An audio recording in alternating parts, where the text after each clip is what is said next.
سامعني؟ عايزين نطمن على اصابتك يا كابتن احمد. تحيات طبعا لكل اللي موجودين معاك كابتن هيثم في الاستوديو، كابتن وليد، كابتن سامي. انا الحمد لله رب العالمين طبعا مبروك، لان فوز مهم قبل كل شيء، وثلاث نقط مهمين جدا جدا جدا. ان شاء الله باذن الله يفرقوا معانا طول مسابقه الدوري، لان يمكن عملنا كل حاجه في الكوره النهارده، وكان ناقص ان احنا نجيب جول، والحمد لله يمكن اتاخر شويه، انما الحمد لله ان احنا انت سامعنا يا ابو حميد ولا ايه؟ نعم؟ انت سامعنا ولا ايه؟ لا والله انا الصوت صعب عندك. انا لسه حالا قايلين يا احمد ان نادي الزمالك عمل كل حاجه في الكوره الا الاهداف.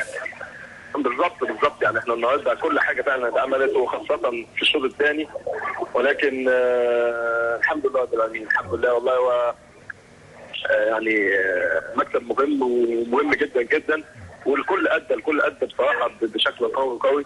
الحمد لله رب العالمين، يعني ان احنا ربنا وفقنا النهارده، ودايما ان احنا ان شاء الله نروح مبسوطين ونفس كل الجماهير اللي كانت موجوده واللي كانت متابعه المباراه، جماهير نادي الزمالك.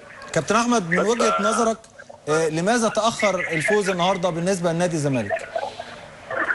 لا ده طبيعي طبعا، انت عارف يعني ده طبيعي، وانك انت بتفضل تلعب لحد اخر دقيقه، مش كمان 90 دقيقه، لحد اخر دقيقه.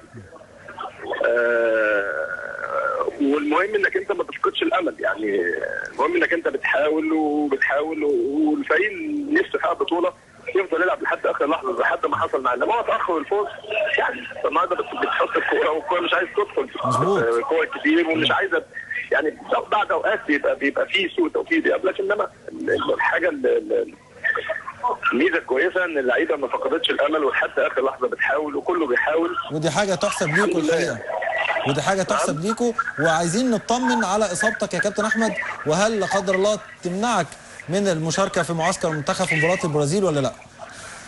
لا هي طبعا الاصابه هو دخل بس في تحت الصدر كده، فوالله انا يعني الحمد لله رب العالمين، الحمد لله فعلا. انا بشكر ربنا سبحانه وتعالى ان انا النهارده شفت الموت عينيا، والله بجد. انا حتى احنا حسينا بيك ان انت هي بتعمل طرشه نفس كده يا ابو حميد، وبتحسسك ان انت نفسك راح. انا لساني تقل، وانا مش قادر اتشاهد، يعني انا في الملعب انا والله العظيم بحاول اتشاهد، الشهاده مش قادره تطلع. لا لدرجه ان انا حسيت ان لساني عمال، يعني انا طبعا يعني مش عارف اقول لك ايه، يعني الاحساس انا فعلا مش قادر اوصفه. معانا على الشاشه فعلا، صعبه جدا. انا كان واقف جنب احمد توفيق، حسيت ان هو اتخض يعني لا يعني طبعا احساس هي تخض طبعا يا احمد، بتعمل دوخه شويه كمان.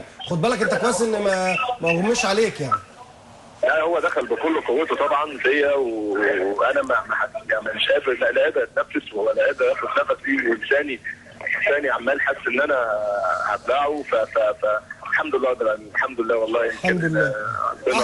احمد، فريق سموحه النهارده، فريق سموحه والكابتن شوقي غريب كان بيلعب عليكم على طول مان تو مان، يعني تحس ان كل واحد في الملعب ماسكه واحد. دي طريقه صعبت عليكم شويه يا احمد النهارده؟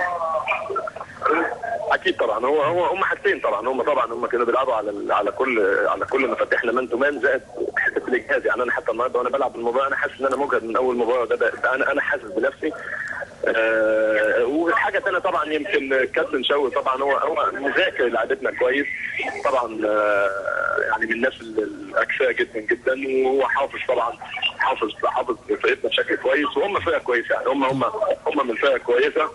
واحنا كمان قدرنا ان الحمد لله ان احنا يعني نعدي فريق صعب، لان انا سموحه شايف ان هم لو كملوا بنفس الشكل ده بنفس القوه دي اعتقد ان هم هيكملوا بشكل قوي، لان هم عندهم خط ملعب قوي جدا، عندهم خط هجوم كمان قدام العجيزي واللاعب الافريقي ده، اللعيبه برضه مميزين، وجودو الاطرام وماركو وحمودي. عندهم مجموعه لعيبه كويسين. طب كابتن احمد، في الدقيقه 6 من الشوط الاول كان في موقف بينك وبين محسن هنداوي، يمكن انت طلبت الكابتن ياسر ان يكون ليك ضربه جزاء، يا ريت تدينا فكره عن هذا الموقف. لا انا انهي كوره دي؟ في اول ماتش لما محسن هنداوي شدك داخل منطقه الجزاء. والله بص يا كابتن هيثم، انا والله ما مركز والله ولا فاكر اي حاجه، يعني انا مش عايز اقول لك انا الحاله اللي انا كنت فيها. والف سلامه عليك. فعلا والله انا مش فاكر اللي انت بتقوله ده خالص والله. في الدقيقه الرابعه من الشوط الاول كانت كره عرضيه احمد جعفر وانت بتجري مع محسن هنداوي، وبعدين شدك. افتكرت. هي الذاكره على فكره يا احمد هترجع شويه بشويه، اصبر بس شويه بشويه هترجع الذاكره. افتكرت. لا هو حد كعبلني، انا مش فاكر مين، بس حد كعبلني انا مكمل على الجول. محسن انداوي بالظبط، حد كعبلني لان انا كنت مكمل في الكوره العرضيه. طبعا يعني انا ما اعرفش في العدد باين ولا ما كانش، انما هي في حد وانا بجري كعبلني من وقت. احمد حسن كابتن منتخب مصر ونجم نادي الزمالك.